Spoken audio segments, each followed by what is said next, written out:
have ensnared many Muslims away from truth, using lures such as wealth and materialism and fulfillment of earthly desires. A miserable trade indeed.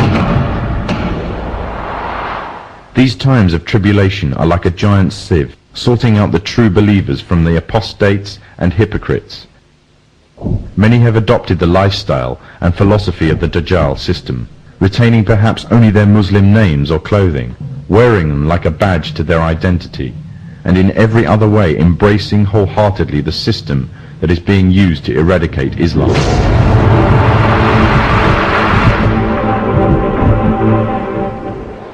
Embracing the same system that stood back and did nothing when pregnant Muslim women had their bellies ripped open by Serbs, killing them and the contents of their wombs.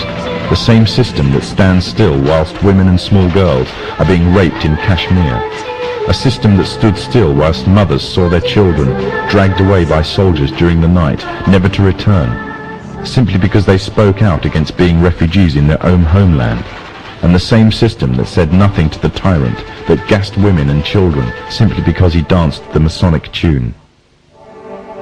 For those who choose this system, claim to love Allah and His Messenger, but hate what He has brought, leave the guidance that is Islam, and they adhere to the evil system of the Dajjal, living their lives in accordance with its rules and seeking from it worldly rewards, disregarding the truth that is the laws of Allah.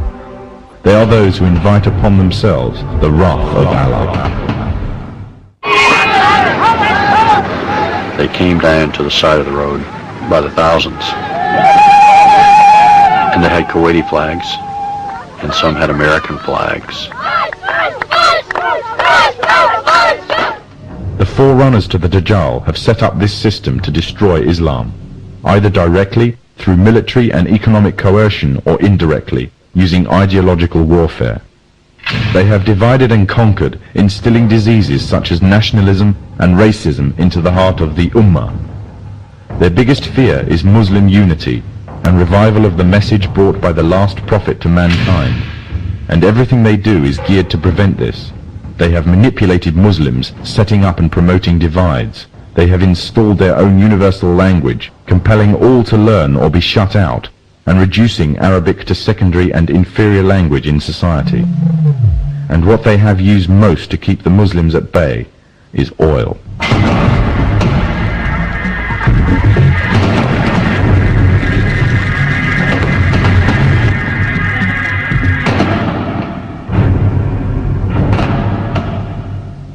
During World War I, the Freemasonic governments managed to destroy the Islamic Caliphate and annex all its territories.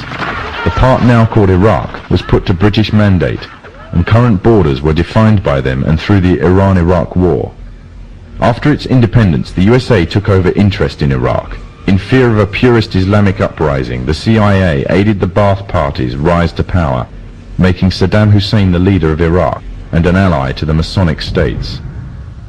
When Kuwait later started raising its oil prices, it was destroying the war-torn economy of Iraq. Threats were made but ignored. The situation worsened until finally Iraqi troops were mobilized to the border. The Freemasonic media, the American media in particular, portrayed this as a shock and outrage.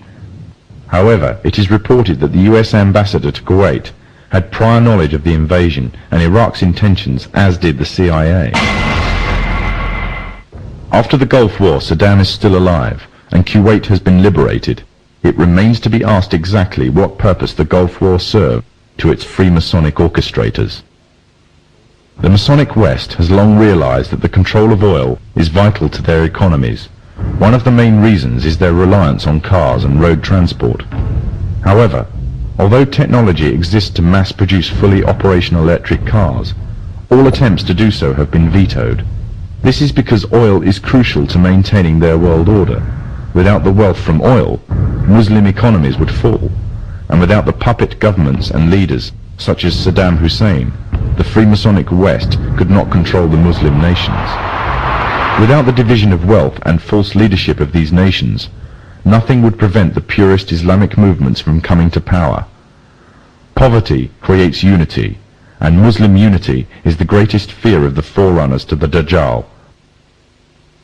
The Gulf Wars served many purposes, to promote Western unity, to create divides amongst the Muslim nations, to act as a testing ground for an entire arsenal of military weapons and cocktails of chemicals and drugs.